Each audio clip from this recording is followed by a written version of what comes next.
Singh, a Director Professor and Head of the Department of Biochemistry at Lady Harding Medical College and Associated Hospital Associated with Health. And I have been deeply involved with the medical education and also the core committee member of the curriculum implementation support program. And I've been teaching for the past about 30 years or so. So it's all really about me this now. Dr. Rajiv Goel. Dr. Rajiv, I request you to please introduce yourself to the team, sir. Good afternoon, everyone. I'm Dr. Rajiv Goel. I'm Associate Professor in the Department of Biochemistry at Lady Harding Medical College. And I'm the co-editor for the South Asian edition of the Lipin course Illustrated Reviews in Biochemistry. And I welcome you all, and I'm looking forward to speaking and discussing with you how to imbibe the best from this book. Thank you. Great, Dr. Ritu, I wanted to start a presentation, ma'am. I'm giving the presenting rights. Okay, thank you.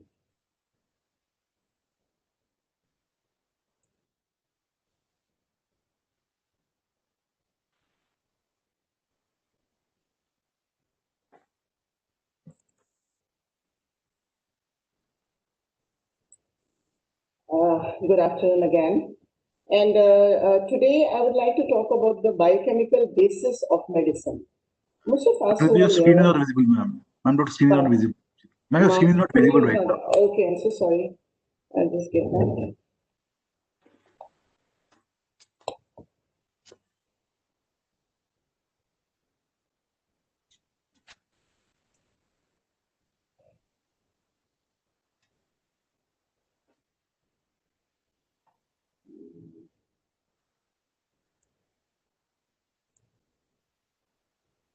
Is that all right now? Yes, ma'am. Ma'am, just maximize the screen. Just put the screen maximize the screen. Yeah. Am I fine now? Great, ma'am. Please go ahead. Okay. Thank you so much. Sorry for the the confusion.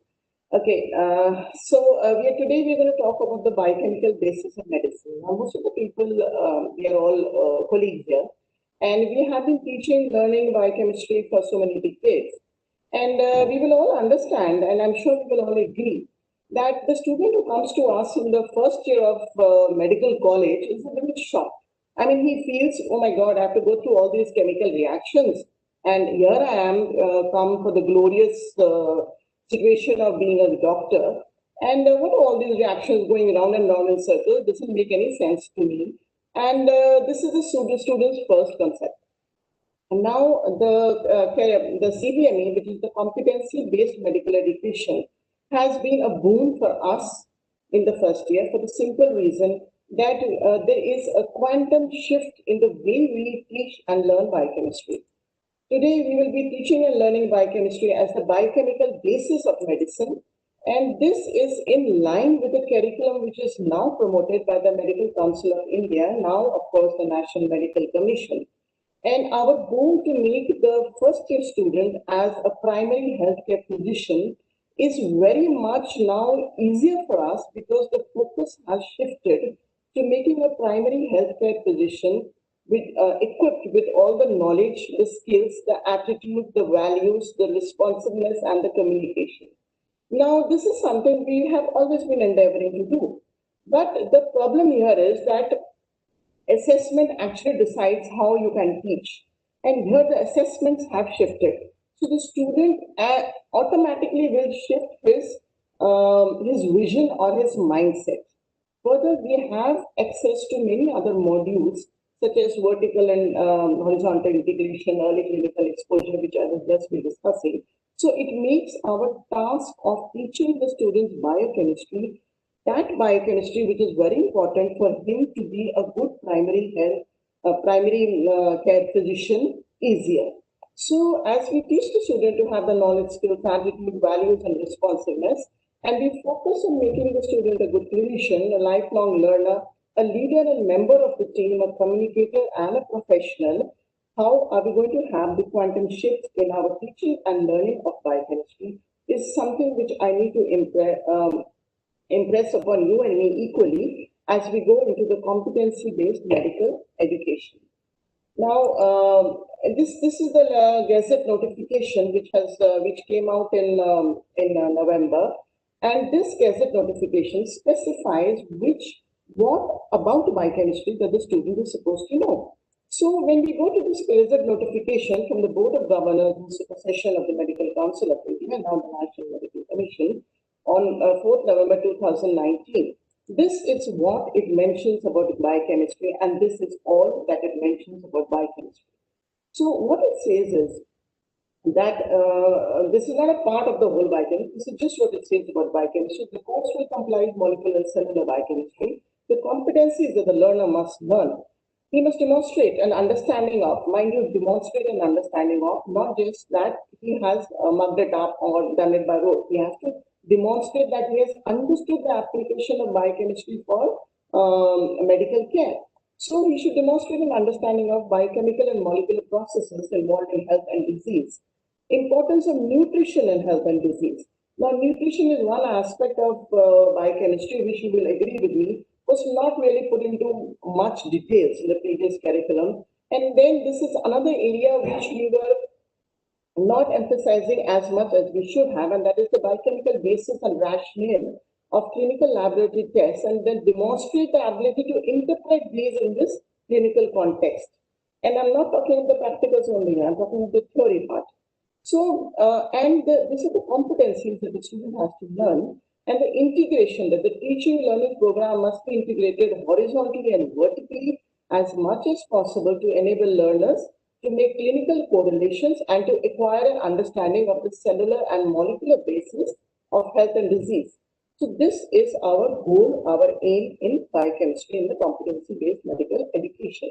So it's the same thing, but with a quantum shift in our vision and hopefully a quantum shift in the interest that we are able to generate in the undergraduate student as he joins the MBBS course. So for that interest generation, first of all, we have the early clinical exposure. As soon as the students come, within a week or so, they are taken to the wards. And initially people were skeptical. What will they do there? They will know what they do not know. They will also know what direction the learning has to go into. So when they go to the wards and they are all lost, but at least they have an idea when they pick up the case sheet in the wards that yes, at least glucose, urea, bill, electrolytes, I mean, this is something which I'll be requiring for each and every patient. So I might as well know the total nitty-gritty of basic routine tests. So these are the kind of exposures which are now going to spearhead our directions. And we understand that biochemistry, most of biochemistry will still be in the first Proff, but there will be biochemistry all through the years, right up to the final year. So therefore, this teacher as well as the student will be asked to apply the biochemical skills as he goes up the ladder, and the teaching must shift accordingly. So previously there used to be temporal coordination, as in first you do biochemistry, do physio, you try to tell them something, then in medicine mein jaake padhenge. No, they have to have a sort of a vision right away while they're doing the reactions. So they will be sharing, there will be correlation between the various subjects. For example, if we are teaching diabetes mellitus, and this is my area in biochemistry, I'll make sure this is the area in medicine, and some medicine person is highlighting his area either as nesting or as correlation or as sharing. So this alignment, reasonable integration, and the facts gathering. After the facts gathering, which are essential to biochemistry, the interpretation and application is equally essential, if not more, and then the demonstration of learning and the competence. And ultimately, this has to get integrated into practice, and this integration into practice will be more at the senior Proff levels, but there will be an overlap right from here in the biochemistry teaching. So from a novice, we make an advanced beginner, we make a competent, which is what the patient needs. And the proficiency and the expert master is something which comes with experience. And for this, there is no straight line actually. The context varies, the subject varies, the requirement varies, and it is common sense when all the subjects get together and decide what the student needs to know and what the biochemist needs to teach. So, for example, in the nose area, we have describe the main classes of lipids. Now, this is a biochemistry competency. We all know there are competencies which are given by the Indian, by the National Medical Commission. And for those who are not aware, they can just go to NCI website and download volume 1 to 3 of the curriculum of CBME. So volume 1 has our basic subjects, then volume 2 has the next prof, and volume 3 has the last profs. But ultimately, you'll be needing all the volumes because there is a vertical integration as well as a horizontal integration, which I will just explain later. So when you describe the, for example, in the nose, we told them, okay, these are the main classes of lipids. But now knows how, knows what? He should be able to interpret the lab results of analytes associated with metabolism of lipids. And this is part of my competency of biochemistry. So for this would be knows how. Once just knowing there is cholesterol and triglycerides is not good enough. You should be able to interpret the lab data from a patient, and then shows how means you should be able to prescribe appropriate therapy for various lipid profile values. Now this is not in the preview of biochemistry, but what is in the preview of biochemistry is that statins, HMG, CoA reductase inhibitors. So ultimately, a little of everything will still be required, and then to counsel patients on diet and lifestyle changes. Now, diet again would be a biochemistry component. So as the student moves up, there will be a mixing, and there will be no walls, no barriers, no demarcations in the learning process. So this is the ascendancy of competence. Now consider a simple thing like a myocardial infarction. Now for a student, if we talk to him about a myocardial infarction, we can impress him because he's heard of it. There's something like a heart attack, and he knows grossly that some of the arteries are blocked. When we are coming to the biochemistry aspect of it, we need to impress upon him what is it about biochemistry that is so important for a myocardial infarction patient. So when we talk to him about a blocked artery, and this is not something we will talk in the end, we will start with it probably. I mean, like, I'm sure we can work backwards to keep the interest of the students. And it is something like you need to know ABC to be able to make paragraphs and say lines. But the whole vision must stay. So from here, if we talk about what is released into the circulation, say proponents, CBME or LDH. So now this is the time to impress upon the student that these are after all what enzymes, and what are enzymes? Nothing but proteins. And what do proteins have? They have primary structure and secondary structures and tertiary structures. And they are released when there is a damage. So when there is a damage, it's the membrane which is not able to, the necrotic cell and the membrane which is there is not able to stop the enzymes from leaking out of the cardiac myocytes. And ultimately, all of them are nothing but we are made of, as you know, we are only made of carbon, hydrogen, oxygen, nitrogen, and a couple of other things. That's all of us. So when we talk to them about the leakage of the enzymes, and then further we talk about, now we talk about enzymes of clinical significance. The student will be nicely able to correlate, okay, creatine kinase is something, yes, I need to know when acute myocardial infarction, it is increased. But knowing it is increased is not enough. You just can't have random arrows increase, decrease. It's not enough. What is the normal value? This is the normal value. So the normal value we should know. So to know what is the increase. So we should be able to know the normal values of each of the enzymes and know within how much time this is going to leak into circulation. And similarly for lactate dehydrogenase, and in this example, similarly for aspartate transaminase. So then we move further and we will teach you more about myocardial infarction and what are risk factors and why you think it happened.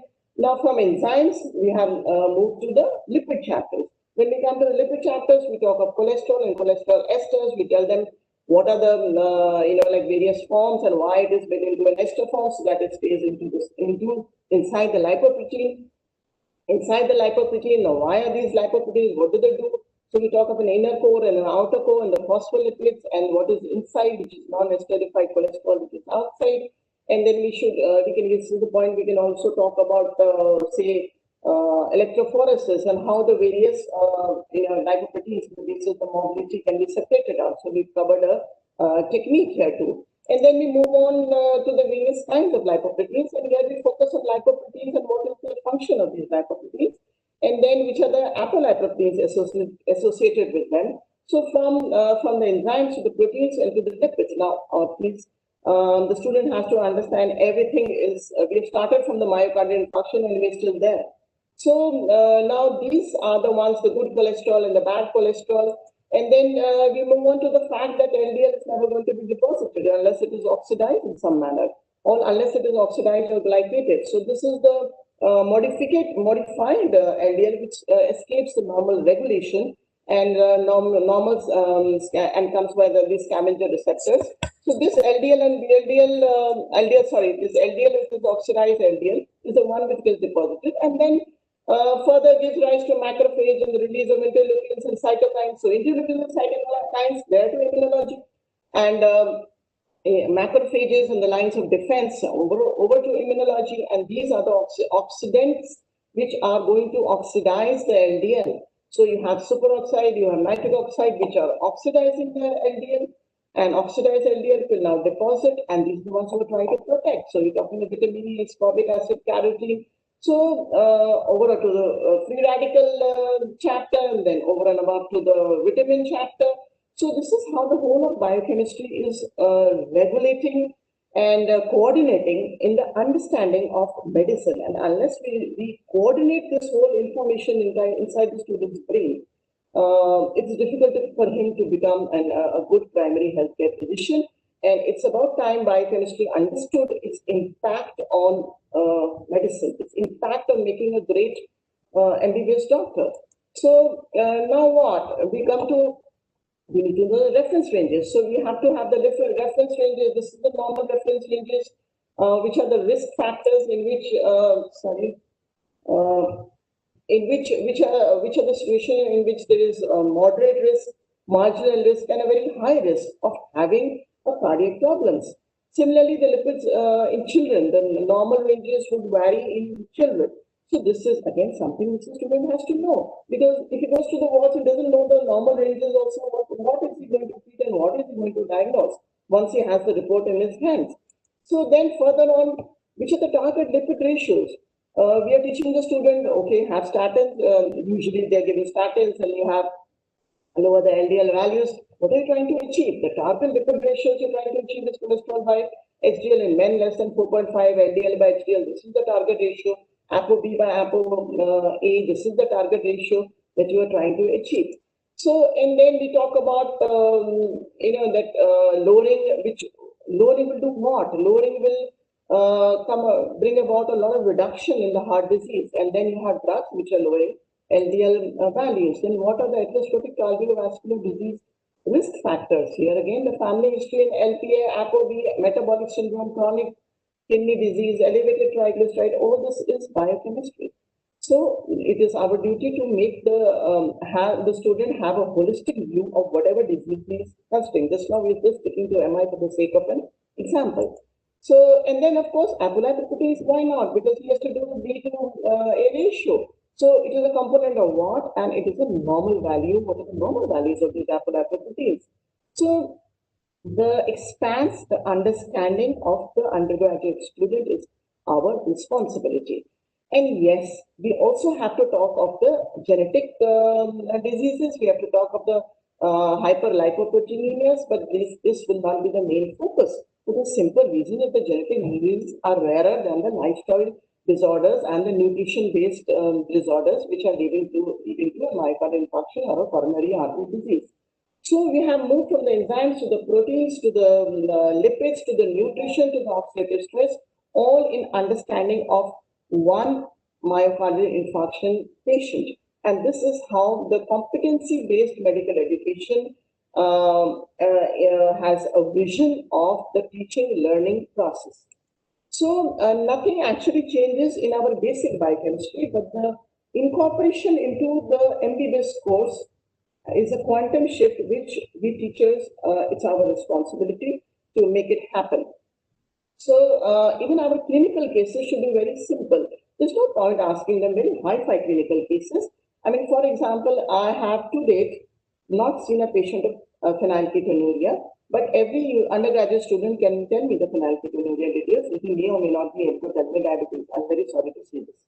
So the focus has to shift from it has to be the first the common areas and then the uncommon. Uncommon, of course. I'm not saying you should not know about PKU, but just a passing reference to it. So, for example, in the clinical case, we should focus on, say, the BMI is so much. So, BMI so much means obesity. And how is he going to calculate the BMI? Now, in the first year, we will not focus on what vasodilation, thrombolytics, and pain therapy we're giving. But the student will have an idea. Yes, we give them oxygen, we give them vasodilation, and we give them thrombolytics. But what the first student should know is, these are the cholesterol values, and what am I going to do about it? And so these are how our clinical cases should also be discussed in the CBME. First on the common cases and then on the rare. So we are all aware we are nothing but a soup of chemicals. So I'm sure every biochemist will understand that at the end of the day, every molecule matters.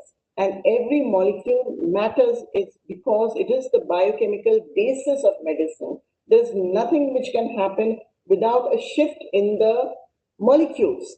Whether it's endorphins when you're running, or adrenaline when you are having a flight response, or oxytocin when you're happy, every molecule matters. It's the molecules which make us, and this is what we are trying to impress on the future doctor. At the same time, while we go into the basics of the enzymes and all the details, we still have to maintain the focus.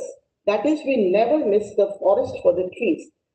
Our goal is not to make a biochemist. Our goal in the first year is to make a primary healthcare physician with adequate knowledge of biochemistry to be a competent primary healthcare physician. So with this thought process in mind, and we have, and also the assessment, the CBME talks about that there should be, there's a notification which tells us there should be formative assessment, there should be summative assessment. The formative assessments are, which are not marked, but you sort of orient the student to that direction, and summative assessments obviously have to be marked for the purpose of passing. Now, on the basis of these details, at least we in the University of Delhi have come to this conclusion that our professional marks will be like 200 total marks, and then you have two papers, out of which 20% are MCQs. And the details of these papers will be, I'm sure other universities will also come to the same conclusion once they go through the gazette notifications. And the details are such that section 1, 20 marks will be only MCQs. Even in the MCQs, 60% will be applied MCQs. You can ask biochemistry by applied MCQs even in the MCQs. So 60% will be applied and 40% will be recall. And this is to be noted that at least 80% of the questions will be in the must-know areas. So if a doctor, MBBS doctor, knows all the must-know areas, he is competent to be a primary healthcare physician and not harm anybody. And the section B would have, again, clinical cases-based long structured question. Now, clinical case-based long structured question is again a quantum shift in the way we ask questions so that the applications are understood by the student. And section C also has clinical case-based long structured questions. So we will be focusing on the common clinical cases as responsible faculties and teaching learning facilitators. So on the basis of this, this is our thought process actually. When we have modified the international lipid code to become now a South Asian edition, which has all the modalities of the competency-based medical education approach, a competent-based medical education approach totally incorporated into it. In this, with me, I have my very able co-editor, Dr. Rajiv Goel, and I'm very happy to have with me as associate editor, Dr. Ashik Sethi. And we have contributing authors. Hopefully, you will go through the book and you will like the book.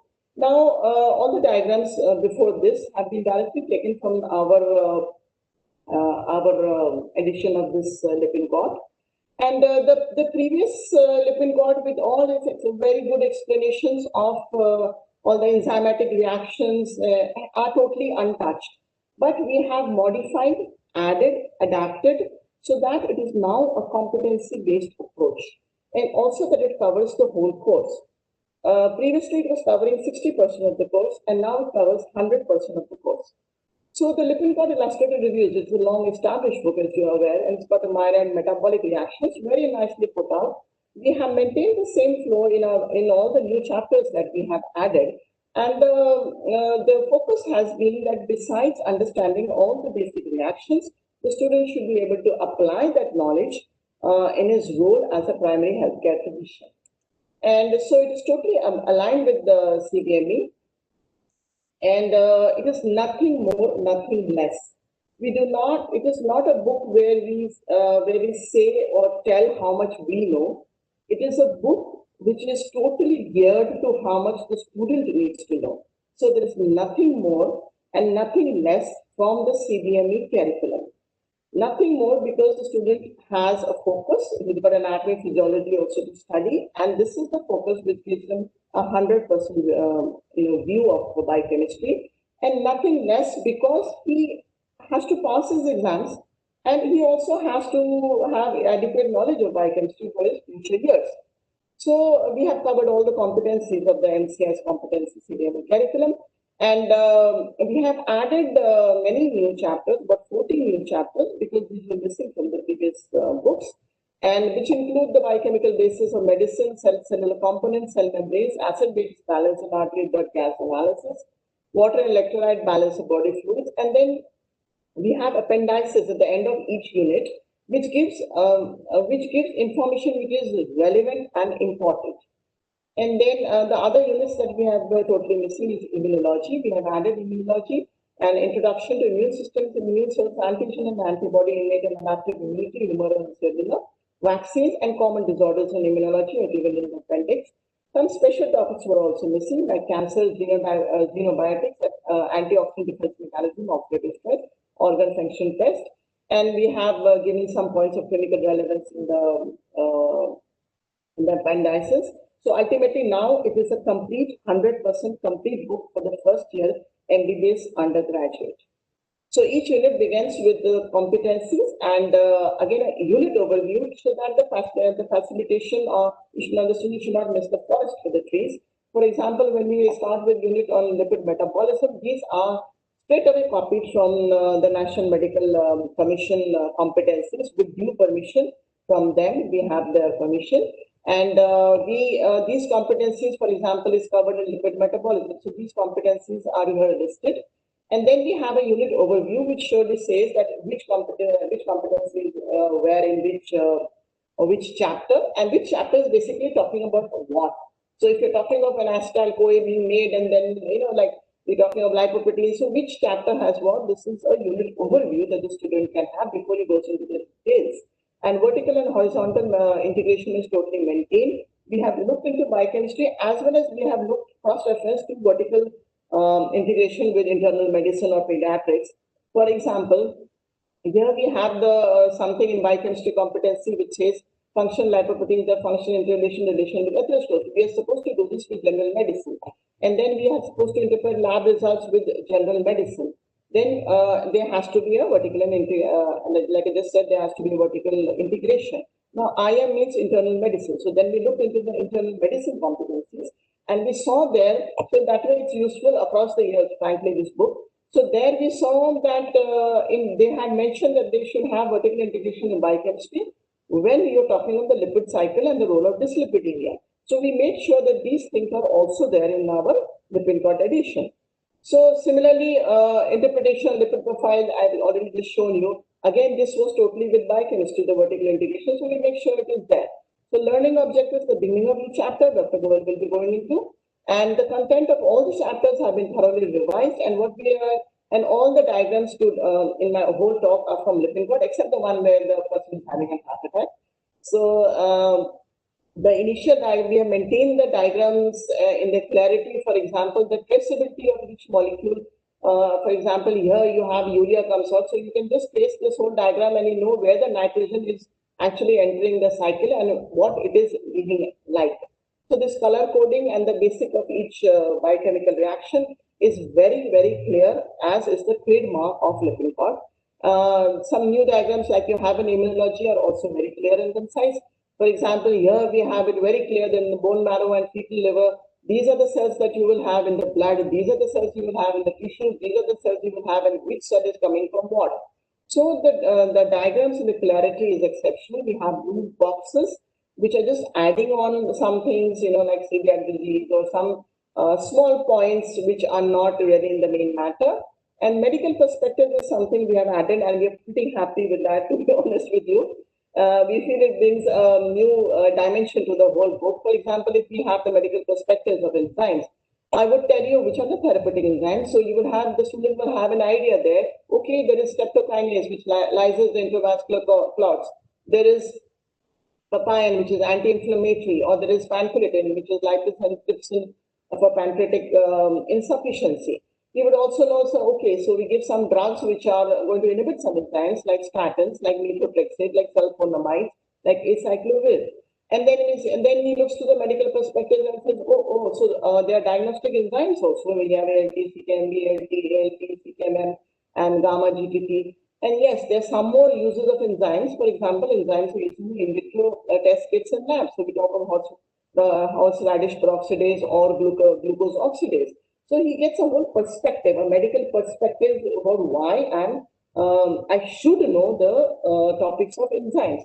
Similarly, further medical perspective, we would talk of antibiotics and why they're not harming the human cells. But anti-cancer drugs, why are they harming the normal cells also? And then when we talk of rare diseases, we label them as rare diseases. And rare diseases will be all there, but you will know that it is a rare disease. It is not a common disease. Some further medical perspectives, these are from various chapters. We will talk of drugs and how they act, toxins like diphtheria and how it acts. These are all relevant in the particular chapter. Or we talk of toxins, and then when we say Alzheimer's disease, we make it a point to say Alzheimer's disease is a very common form of dementia. So he does not, mix it up with some very rare genetic disorder and never think of Alzheimer's disease. So for example, we talk of recombinant DNA. We make sure the student knows, yes, you're making biomarkers for treatment like insulin, that's right there in the market. You're making anticoagulants, and you're making clotting factors, right? And then for diagnosis of disease, sickle cell anemia, thalassemia, DMD, HIV, tuberculosis. And he knows, so COVID-19 was also declared, which is declared a pandemic, and it's been through it just now. And he knows we use real-time PCR to diagnose the test. And yes, he does know it's used for transplants, but we're not focusing on the transplants. Just like we're not focusing on paternity testing in recombinant DNA technology or genetic engineering. So we are focusing on the common things first and a mention of the rare things, and this is the medical perspective. Similarly, in nutrition, you have deficiencies of iron, iodine, zinc, folic acid. That's common in women and children. So what are we doing in India? You know the prevalence. You have to know the prevalence. In India, it is touching on the prevalence rather. And in India, you know that wheat and rice is fortified with iron, folic acid, vitamin B12, and salt is fortified with iron and iodine. What is relevant is there. So everything ends with questions, short answer questions, long answer questions, and again we have a lot of clinical cases. Again, focused on the common, and this is the same we just discussed about the obese person having an MI. You would have clinical cases about viral hepatitis or acute viral hepatitis or primary hypothyroidism. And the appendices at the end will give you more knowledge. And this is over and above whatever the basic biochemical reactions that you expect in a biochemistry book. All of them are very much there, very much totally comprehensive and inclusive. Over and above, we have appendices. For example, you would know which is the pre-diabetes and which is the diabetes state, and which is the level of HbA1c, you will know the average glucose. If the HbA1c is this much, average glucose, how are you going to calculate it? And you will know how to go through a sticks in the words. You will know what are the common malignant markers. By you, I mean the students. Sorry, I'm addressing the faculty this now.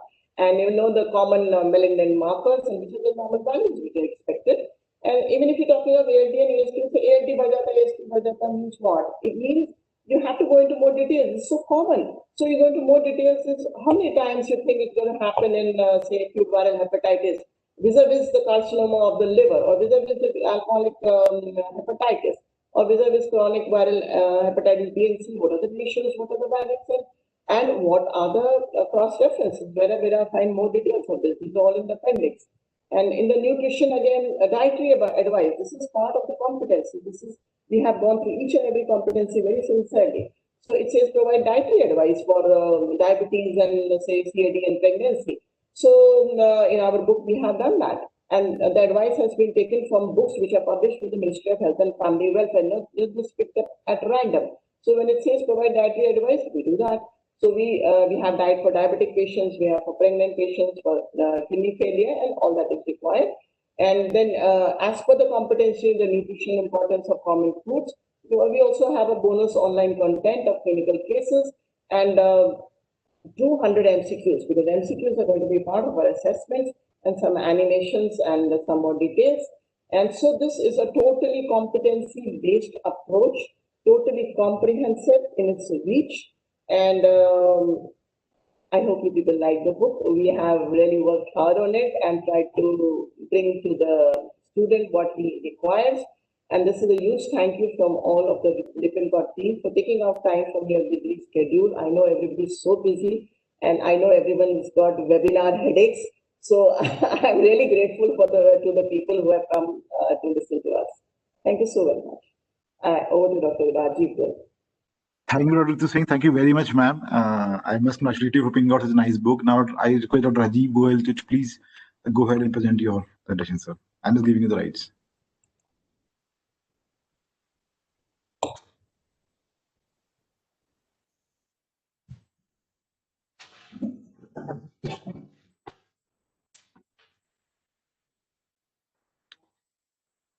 Thanks, sir. It's visible, sir. Can you please maximize? Yeah. Thank you so much. Great, sir. Yeah. Please go ahead. Okay. Welcome, everybody, and thank you for joining us for this webinar. I'll be talking about how to best imbibe the best from Lippincott, and I'll be discussing it broadly under the headings of the concepts, the interlinking, and the applications. So first of all, I'll talk about what a concept map is. Now, the whole Lippincott, it has given a lot of concept maps. Practically at the end of every chapter, the chapter has been summarized in form of such concept maps. So concept map is a diagram that depicts suggested relationships between the different concepts. It is a way to develop logical thinking and study skills by revealing the connections. Now, for an MBBS student, it is very important to understand that though they are reading various things in separate units, all the things are interlinked, and any change in any one particular pathway, it is going to have repercussions on other parts of the body also. So the concept maps help in developing such kind of understanding. Students are able to see how an individual idea, it forms a larger picture. In a concept map, the broadly defined concepts, they are either given at the top or at the center, and other interlinked concepts, they just flow out. So as I said, Lippincott has all the chapters in the Lippincott, they have chapter summaries and such concept maps. Now here I've taken, for example, a concept map from chapter 4, that is the acid-base balance and the ABG analysis. For an MBBS student, this is a very clinically relevant topic, but an overwhelming one. All right. So this concept map, it in very brief and in a very beautiful manner summarizes how to calculate the pH from the different components, what are the various types of mechanisms which act to maintain this pH, what derangements can go, and what are the various compensation mechanisms available in the body. So these kind of concept maps, they give the students a confidence that they have understood the thing and they are able to retain and they can easily reproduce it in the exam. Now this is another picture which I have taken from for the sickle cell anemia. Now this is a beautiful diagram which starts from the type of mutation which leads to sickle cell anemia, what are the various pathological changes, and what are the clinical manifestations. So when the student goes through the text of this topic and he is able to understand in a visual manner what are the changes happening, and they are able to retain it in a much better way, and the learning becomes the understanding of the concepts. It is not a rote learning. This illustration here, it shows various components of the dietary reference intakes. Now with a lot of emphasis going on about the nutrition, and the government also pushing that the nutritional value of each food component should be clearly visible on that product, it is important that the students understand what are the various components, what are the differences between them, and which components are to be used in which situation.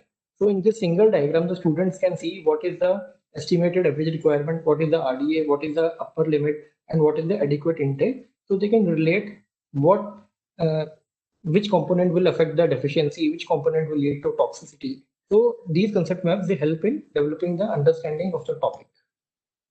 Now here I've taken a concept map from the chapter 42, the innate and adaptive immunity.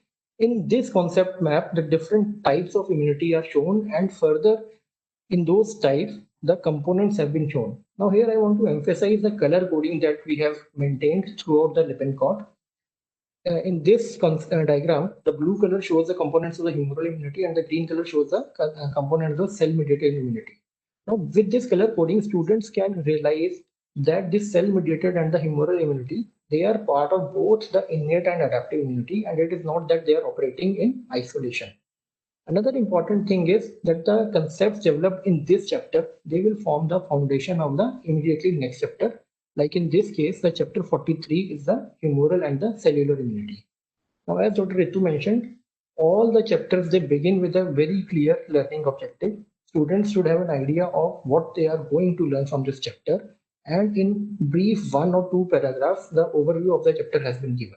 So it makes a base for the understanding, and then they can go on to read on the chapter and develop upon those basic information. This is another concept map taken from chapter 43 of the immunity. Here we have shown what happens when an antigen enters the body. What are the different responses? Okay, what happens when an endogenous antigen comes, or what happens when an exogenous antigen comes? I would like you to focus here on the response of the B cells. They are stimulated on exposure to antigen with the help of the helper T cells.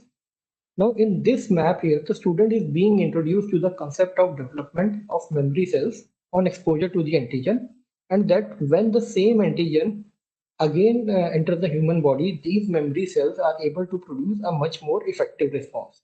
So basically we have introduced to the then the concept of generation of memory cells. Now this whole concept is very important when they move on to the next chapter, that is the vaccine, and they are able to understand how we can artificially induce the immune system to fight various infections. Now, another important concept in the whole book is the cross-referencing.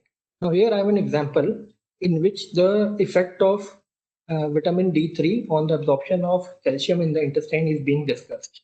All right. Now, here it says the mechanism of action of 1,25-dihydroxy D3 is typical of steroid hormones.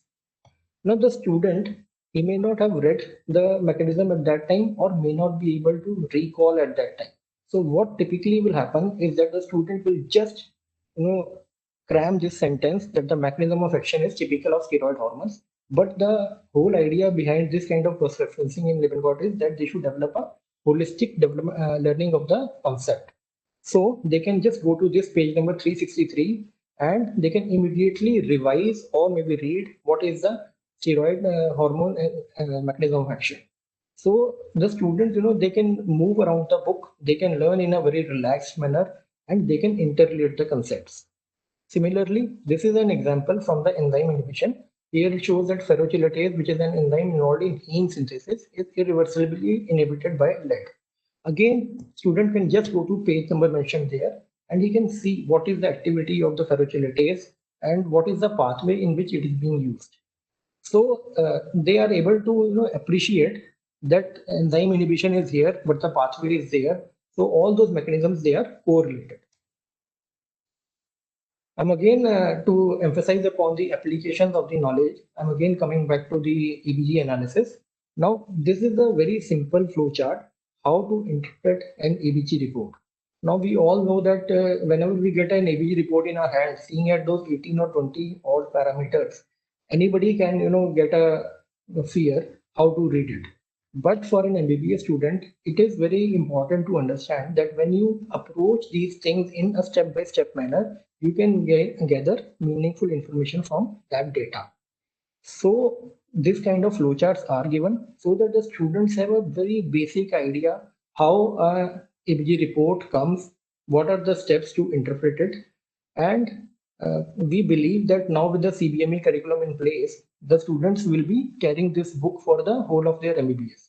So when they are in the clinical departments, when they are actually given such cases where they have to interpret an ABG report, they can come back to this biochemistry part and revise the components and apply it in their clinical practice. Now the clinical case questions, the whole book, all the chapters, they have clinical case questions.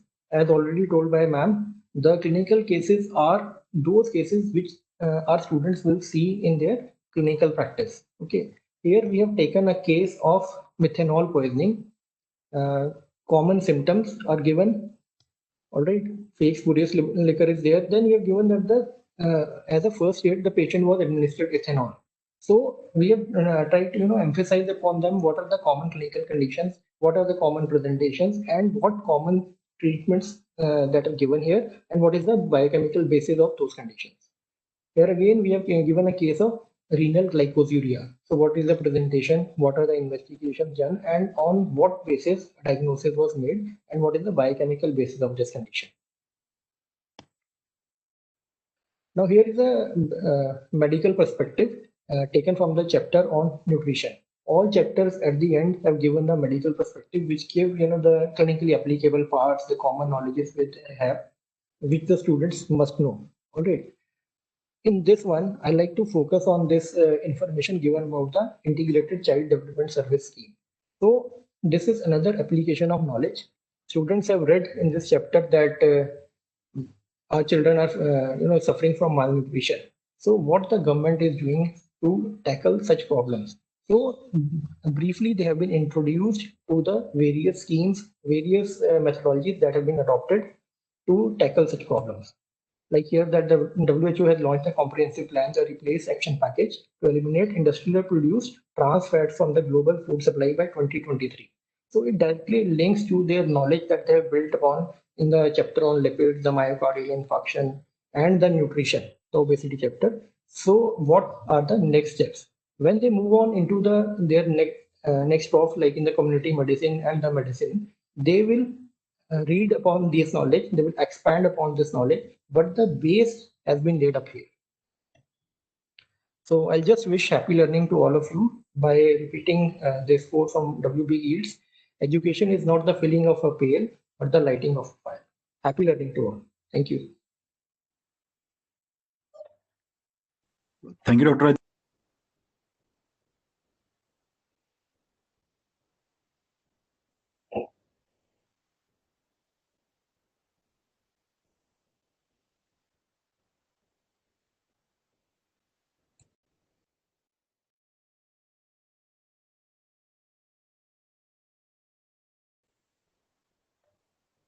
Thank you, Dr. Rajiv. Thank you, Dr. Goel. I must thank you both of us as speaker, to given the time out in the busy schedule and, taking out and giving such a wonderful presentation about the topic as well as about the product. And also, I would like to thank my attendees who were a part of this webinar, and being a faculty, I can understand, all of you are so many busy around nowadays, but still, taken time out and, end this webinar. Ritu, I'm just looking into some, because although, I'm getting very good feedback about there is some questions, that we have some, and I would like to answer those on behalf. Yeah, sure. Sure, ma'am. I'll just ask you, ma'am.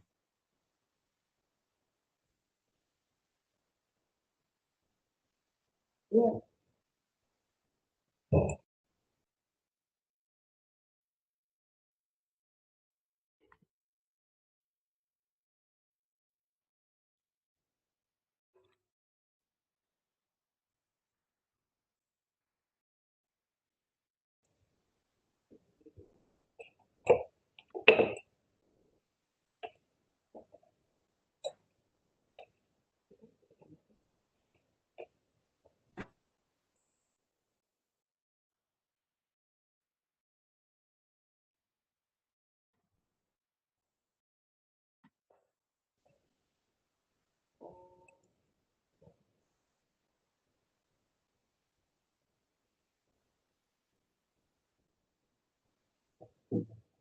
Actually, honestly, ma'am, it is rather than, I'm getting a lot of good feedbacks upon your presentation and the coverage of the, this topic itself and the subject in the book itself.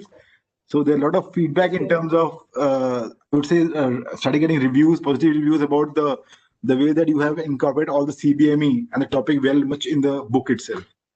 Thank you so very much. I hope the participants ultimately like the book. Ma'am, there was one question about the ATCOM in biochemistry.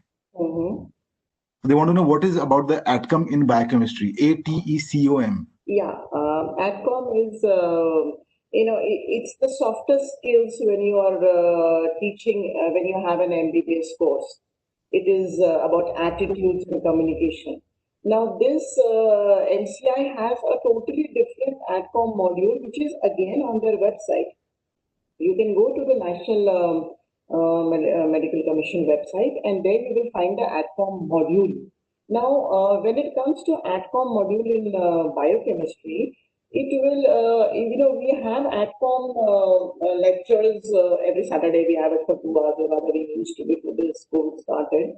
And therein we teach how to interact with the patient, how to you communicate to the patient. In this, you could have things like when you are giving a report.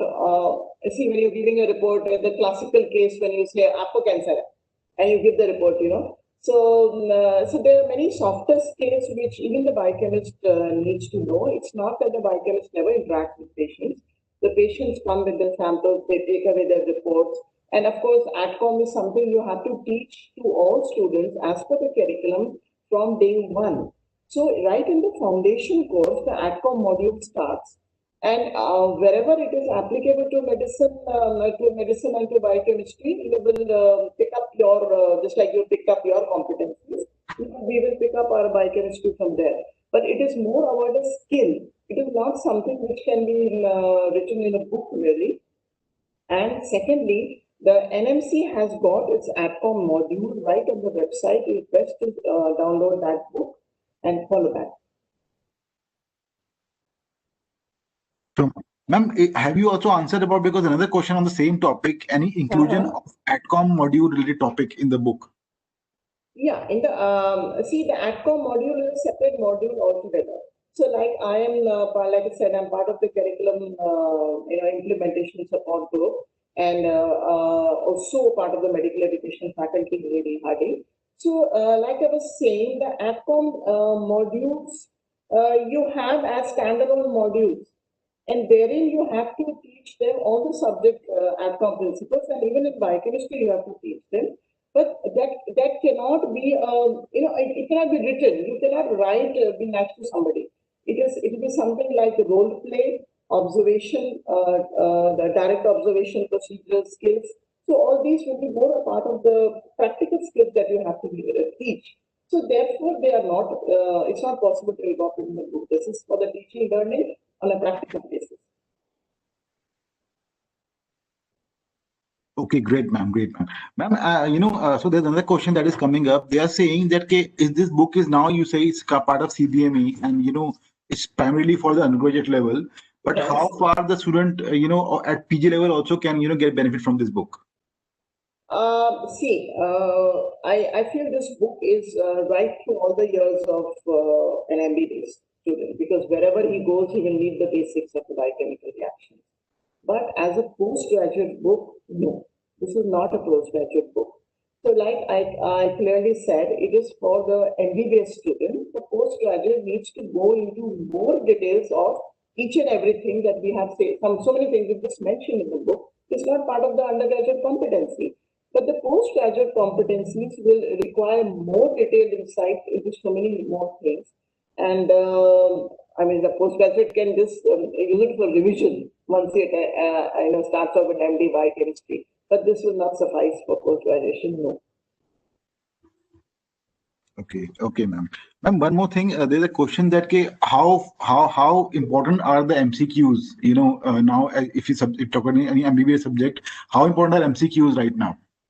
MCQs are very important now because they're part of the of our assessment. So if our assessment has 20% as MCQs, obviously they are important. And then MCQs, again, we know the different kinds of MCQs. Some MCQs will only assess rote learning, and some MCQs will almost be a problem-based question. So when we are saying that, for example, in Delhi University decided 60% should be applied MCQs, I do not know about other universities, whether they have come to their own conclusions or not. But 20% has to be MCQs, and then if you are out of that 60% is applied MCQs, so even to decipher those MCQs, you have to have some understanding of the subject. No more can we just sort of mug up biochemistry. So MCQs, the part of the assessment, so they have to be part of the learning.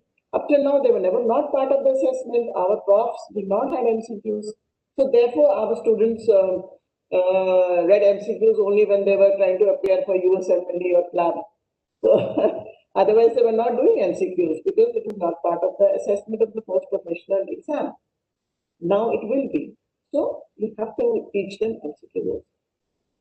Okay, ma'am. Ma'am, another question is, there are two questions of the same level. They're asking, should we require mannequin in biochemistry and a role of mannequin in biochemistry for doing phlebotomy, like PHEBOTOMY? Oh, this is something which we have been doing for decades in Delhi Harding Medical College. We get, in fact, we have, frankly speaking, this is something they have incorporated. I remember way back, I went to the medicine department and requested them to send the students back to biochemistry, and they did that. They still come back to us for 10 days, the second prof students.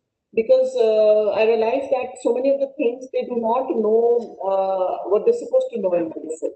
So when they come back to us, the first topics we take is pre-analytical variations and interpretation of lab reports, some things which are now incorporated in this book. But because like interpretation of lab reports and other things were not part of the curriculum, they were not in, they were not in people's thought process, but it was in mine. So we got them, and for 10 days we can teach them about interpretation of lab reports. Then we get mannequins. Some companies are nice enough to give us mannequins. They give it for a day or so, and then in the mannequins you have that that artificial blood put in. So every patient, every student, aram se he tries to draw blood comfortably, knowing that this is not a patient he is hurting.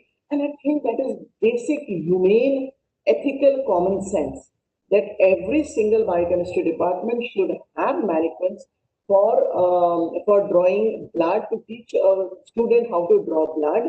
And then you have the various vacutainers and which blood has to go into which vacutainer, what are the precautions that you take. For example, when we in this book we talk of lipid levels, we make it a point to say that at least 12 hours fasting has to be done for lipid levels. We say it right in the book, whereas 6-7 hours would suffice for say glucose. So similarly, for cortisol, you need to think of the diurnal variation. So all these things are very much a part of what we should do, and we should definitely have mannequins. So, ma'am, there's another doctor who's asking that they want you to highlight how would be the mark distribution practical exams, like for 80 marks. It's like yeah. So the mark distribution in the practical exams so far in the Delhi University, we have not detailed it out. So I can only tell you what my personal thought process is. And in medical education, we have something like DOPS, which is very important, and OSPE, which is equally very important. Now, say you have the objective structured practical exam. That means, and then you have the direct observation of practical skills. For example, if you are asking a person to do a Benedict test, don't just let the person come with the test tube and show you, देखो जी green आ गया, ये blue वो आ गया, sorry green आ गया, या orange आ गया, this much plus the person has glucose in the urine. No, you put the things there, the teacher sits there, this is direct observation of practical skills, and you say, okay, do the Benedict test. Now you have say an objective structured questionnaire, you see how many drops of Benedict did you put, how much urine did you take, was this the end pipette or what is it not an end pipette, and you give marks accordingly for different things. And then definitely we will have stations for interpretation of lab results, just like Dr. Goel told you great detail. How to interpret arterial blood gas? I'm sure most of the interns that are coming out today do not know interpretation of arterial blood gas report. So this is serious because they are posted in the emergency. They cannot even read the arterial blood gas report. Now, in our book, there is a detail of how to read an arterial blood gas report is there. and you can have questions and you can have stations where you're supposed to need an artery blood gas report. So I would say that the biochemistry would shift from seeing what is required by the primary healthcare physician. They should be able to see, say, an arterial blood gas report. They should be able to interpret the test. Yes, he should also be able to do the test, but very much complicated test he may not know. But then there are still medical colleges who are, I'm sorry to say, still talking about osazole and martazole and showing the kids the osazole crystals. So when we get together collectively in this forum, I'm very happy with the questions because we can brainstorm. We can, like whatever you say may make me change my thought process. Whatever I say may make you change your thought process. And together in an open forum, because see, the curriculum is the same all over India. So the teaching and the evaluation assessment all has to be same and all has to be geared to what a primary healthcare physician should know. So a student should know. He should be able to do in a side lab of a medicine board the rote test, and he should be able to see albumin in the urine. He should be able to do simple glucose test, or if you're doing teaching, or maybe even a hemoglobinometer. He should be able to see from a capillary hemoglobinometer. So all these quantum shifts are being done. For example, we teach them glucometer, and as well as we teach them the detailed glucose testing. So I think we can all brainstorm together, and I'm sure we take this new CBME to great heights and take biochemistry to the next level. Our biochemistry has been, I feel, not very well projected. So this is my thought process. The practical also has to change. Thank you. And there's another question, Dr. Krishnamat is asking that we take practicals in UG practical lab. Since Yes. CBME is more application-based curriculum, Yes. is it necessary to give orientation of central biochemistry hospital laboratory to first MBBS yes. biochemistry students? Oh yes, we are have been already applying a common sense and doing that for years. So we take the students in small groups so they don't mess up our lab like that. But we take them in small groups, 10 batch le jate hain, and we show them, for example, an electrolyte analyzer, which is so important. And standing there, we discuss the electrolytes and what is the impact, what do you have in saline, what do you have in a glucose drip, what do you have in a saline drip, and how it impacts the sodium, potassium. Then we take them to a round of the automated section also, not because they're going to learn the autoanalyzer, but because they have to have a clear view that biochemistry is very much a subject that stays with them. 90% of patients come to biochemistry whether they'll go to any other subject or not. So our confidence in our subject should teach them more. And we also take them to the molecular biology lab, because when I teach them genetics, I make sure that they see my PCR machine and they see my real-time PCR.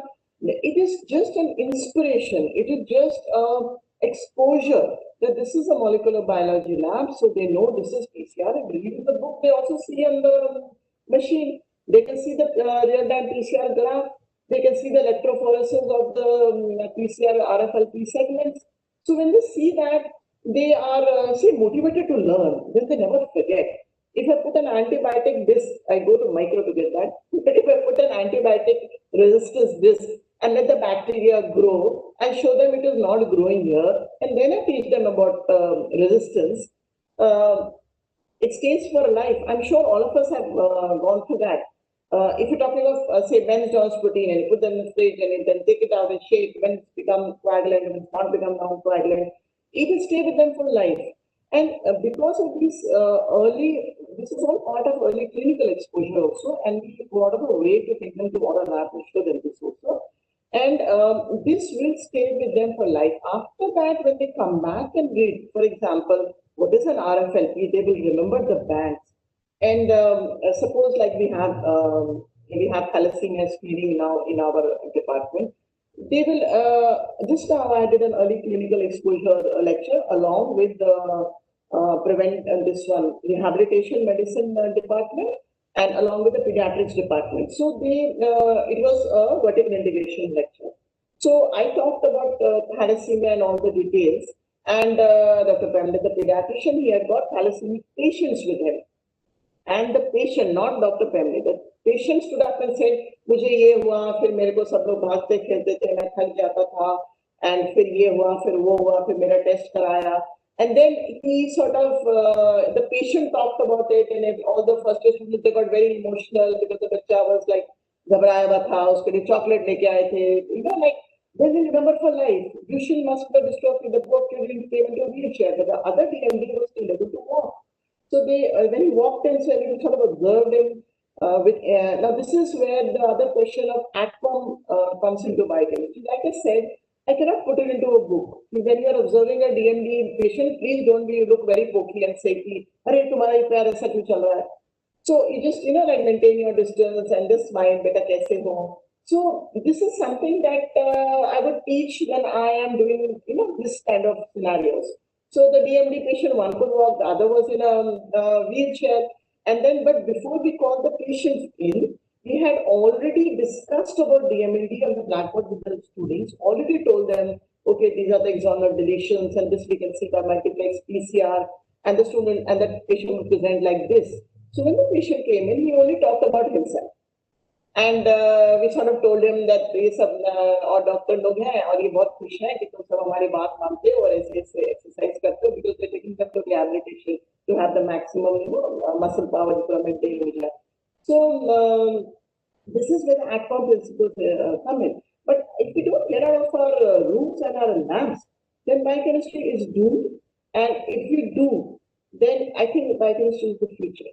Because, like I said, every molecule matters, and we have to teach the clinicians also that they are, I mean, like even for drugs, they just eat any drug like that, and they're not so much bothered about where it is going. I mean, like everything has got, of course, that is a pharmacology domain, but pharmacology also cannot do without us. Otherwise, they'll end up compiling desmosterol and making, you know, like you know, all know before the statins came in. There were some drugs which were inhibiting not the rate limiting step, but the last, not the rate limiting step of HNG4 reductase inhibitors, the last step of the formation of cholesterol. So they piled on desmosterol in all the tissues of the body. And so, because they didn't ask a biochemist, very bad. So it's all about that. And I forgot the question. I'm so sorry. Ma'am, there's another question. I think, are the students required to operate basic lab equipment even if it is automated?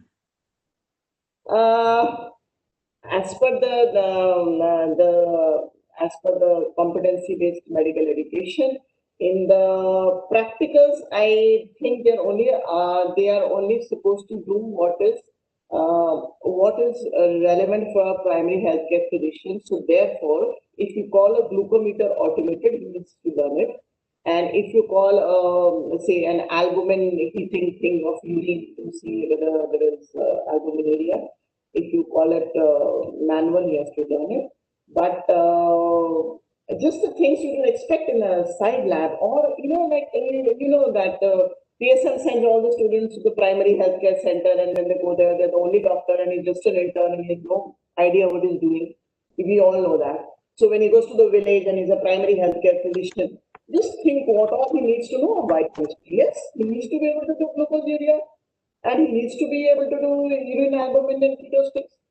And if he's got a glucometer, great, awesome. He should be able to do that also. In fact, we had a scheme in Ministry of Health, a lab in a suitcase. I don't know how many of you are aware. They made a suitcase which had all the basic biochemistry tests which you could do just by opening a suitcase and taking out a few tests on a colorimeter.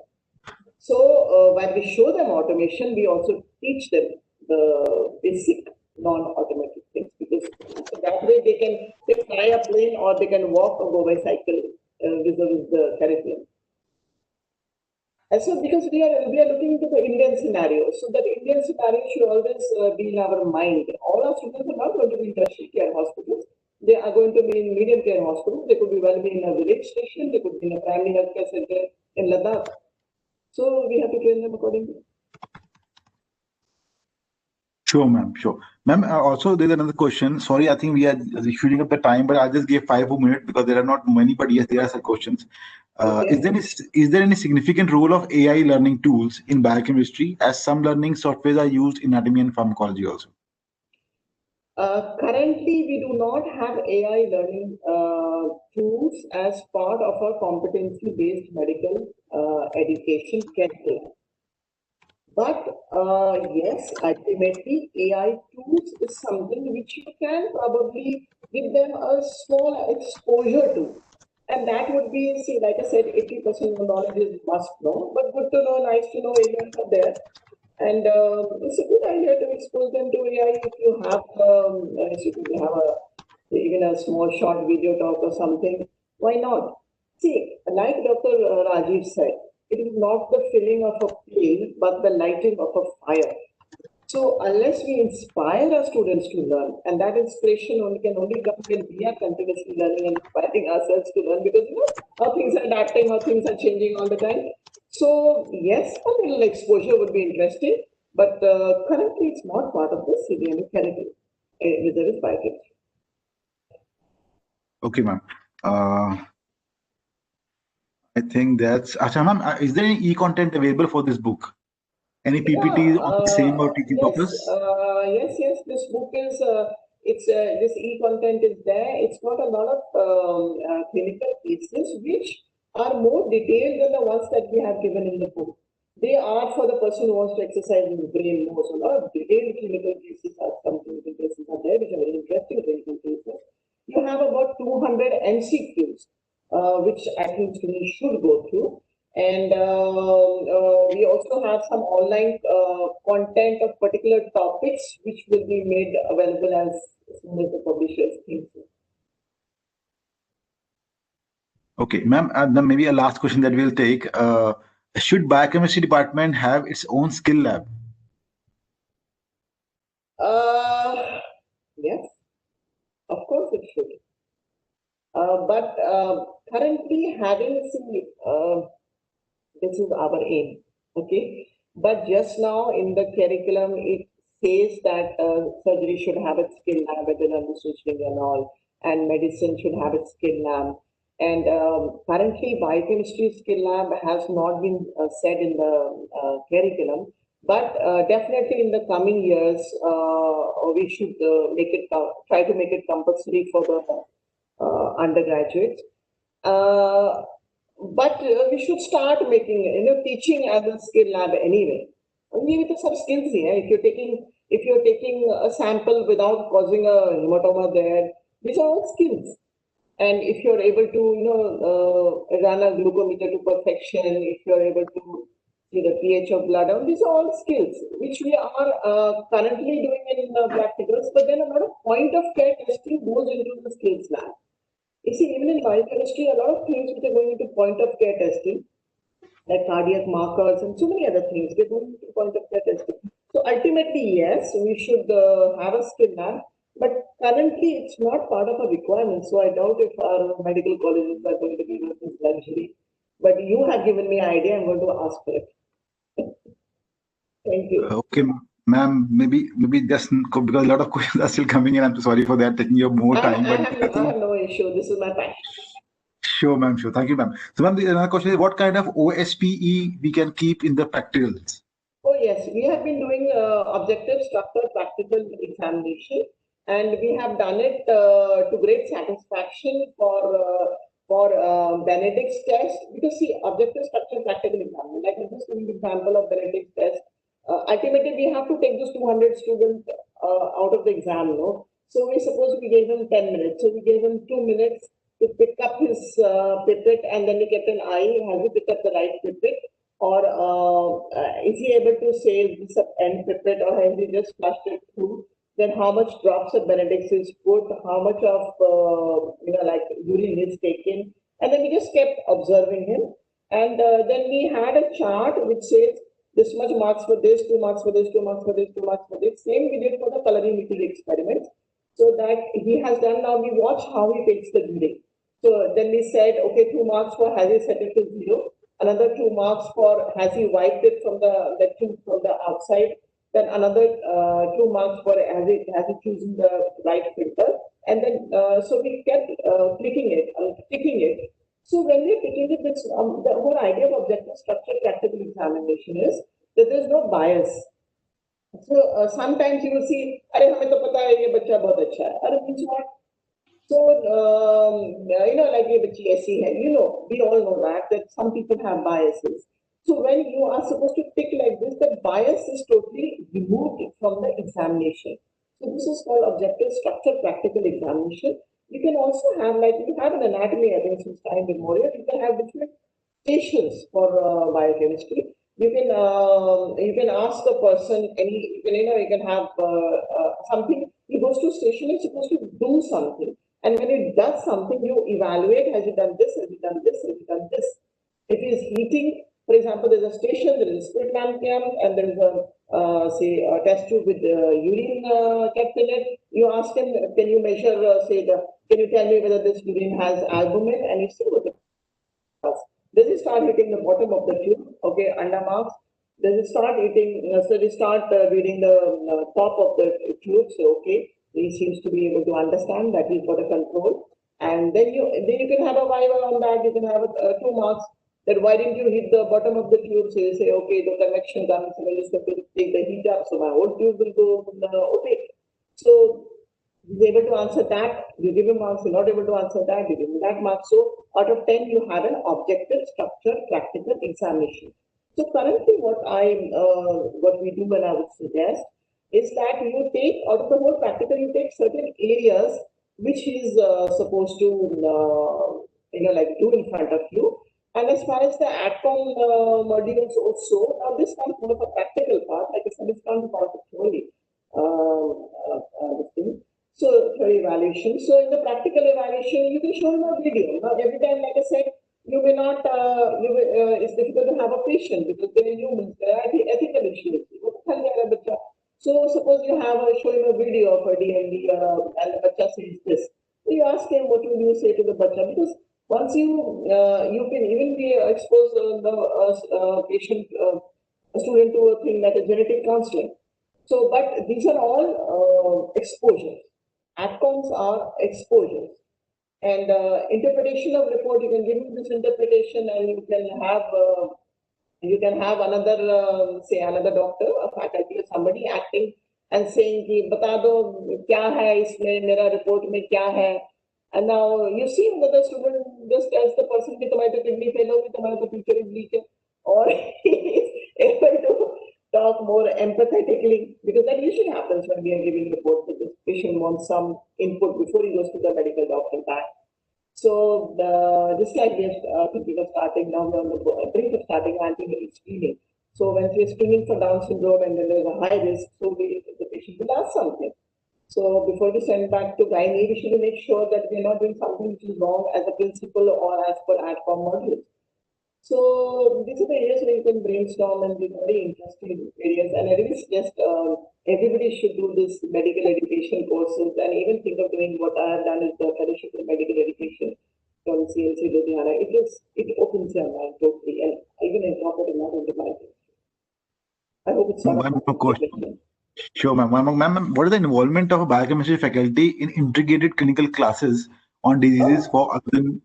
The question is the involvement. What is the involvement of biochemistry faculty in integrated clinical classes on diseases for other years in MBBS? Oh, they are now stuck with us because it is. They are given clear guidelines. Like I showed you, the internal medicine competency said for lipids, they said you have to integrate with biochemistry. That उनकी competency में बोला, medicine की competency में. Now they usually send a letter to me asking me, please depute some faculty, or whether I like to come myself, some faculty for this class that we have. If they have to do it. If they don't do it, then they ideally they should be doing it. So they are supposed to ask us to depute a faculty, and in our college they do. They will ask us to depute a faculty. Okay, we're going to teach diabetes. Please say that to the third years. Actually, क्या है ना, ये भी first year के बच्चे ना, तो जाएंगे second में. अभी तो introduce हुआ, right? So they are just going into the next phase. So abhi this batch will go into the next phase, and then it has to apply. But just like we are proactive, our other departments also proactive, and from medicine and pediatrics, medicine particularly, they have been asking us, even for the older batches that we're teaching them diabetes, please depute a faculty who will coordinate with the faculty who's teaching diabetes. So then our faculty will go and teach a bit, and the rest of the lecture or the scenario will be taken by the medicine faculty, and this is called as nesting. Because in the whole lecture, a little say 10-15 minute हमारे हैं जिसमें हम biochemistry के aspects बताएंगे. Or you can have sharing, in which you share a lecture totally. Some aspect they teach, some aspect I teach. For example, in medical education unit lectures, I usually teach genetics along with Dr. Sharmila, who is a pediatrician. So she talks of the patient details. I talk of the say the diagnostic details and what we can do in the lab for that. So then she tells us after we do the test, how does it change her therapy, or how does it not change her therapy because it was totally genetic, or what are the supportive things that she could give. So same for diabetes, if the medicine person will call you, they have to call you, it's part of the curriculum. And they have to go according to the competencies, and that is why the CBME has very smartly put it in the corner. If you see vertical integration, kiske saath karna hai, they have been told, they are not being asked. Because medicine people already usually feel they know everything. So, but the CBME will tell them you have to ask the biochemistry, and if they do not ask the biochemist, the query they will be put to question. So here we actually maintain a record about who we have talked to for which lecture. We maintain a record, because I'm sure if not today, tomorrow, this National Medical University is serious about the business, and they will be asking you that, okay, you took this lecture, but there is a vertical integration, you never called the biochemist, or you were supposed to call a pediatrician, show me proof that you have coordinated with the pediatrician. So these are the faculty who are coordinating with me, and this is we have to go comprehensive lecture. So I think the good idea is to start already, and I'm sure the clinical departments will be calling us and coordinating with us. And what is very important is that we are work for the coordination. Otherwise, you know how it goes. Slowly, they work. Thank you, ma'am. Ma'am, I'm from British side. I would like to say, because a lot of requests are coming in, where faculty are asking that they need the complementary copies. So I request all the attendees, Yes. Being a faculty, please, the invite that you have got to attend this webinar, I request you to please revert to the invite, asking for a copy, and also give your feedback on the webinar so that we can, immediately, process the request and send the copies immediately to all the faculties. That is very nice of you, Mr. Ravi Shukla, because usually Lippincott is very, very, not good in giving copies. No, ma'am. So this time a special request to the publishers that please give copies, otherwise all the effort is wasted. And I will also be giving a list of people, anybody who's left behind. Some people have a lot of messages, they could not attend the webinar. So you must be, liberal about your copies. Otherwise, sure, ma'am. Sure, ma'am. Sure. Thank you so much for that. And I thank you and Dr. Rajiv for coming out, from busy schedule and coming to the webinar and giving such a fantastic presentation on the topic as well as on the product. And I also request all the attendees, I'm thankful to them to coming out and be a part of the webinar. Thank you so much, ma'am. Thank you so much. I would like to really thank the Lippincott team. They have been really exceptional. In fact, when it came to me for Lippincott, I was very, very skeptical because I'm not a patient person at all. But they were very persuasive, I think, for very, for quite much time. And finally, they managed to catch me. And because Lippincott has always been a favorite book, I think the previous authors have been exceptional. Dennis has been absolutely exceptional to really explain the basic concepts. So this was a book I admired, and because of that, I got involved in it and added. So 60% of the book is still that, and about 40 to 50% we have added on more. And so Lippincott team, Dr. Dini Mathur has been exceptional in her patience and her, her motivation. And I would like to thank Gayatri, who was the one who really caught me and said, "Aapko karna hi hai." And I kept running away, but ultimately she got me after a couple of years. And I'm really glad to thank Dr. Rajiv Goel, he's been absolutely great, and he's like we together we have like try to give our best. And of course, Dr. Ashik Sikhi and Dr. Kuna, Dr. Nandisha, Dr. Kalyan Goswami, Dr. Parul Goel, and Dr. Lenu, sorry, and all these other, we have 5-6 contributing authors also, and Ashik Sethi has been wonderful in his detailed work, and collectively we have tried. So I hope you do go through the book. Thank you so much for all those who have attended. I know these webinars. Thank you so very much. Thank you so much. Thank you so much. Thank you for the attendees, and thanks to you. Goel, you like to, Dr. Goel would also like to. Sure, sir. I would just like to thank everybody for attending this webinar, for listening to our book, and I hope you like it and you will recommend it to the students. Thank you. Thanks so much, Dr. Goel. Thank you, ma'am. Thanks again to all my speakers. Thanks, Thank you so much. Thank you.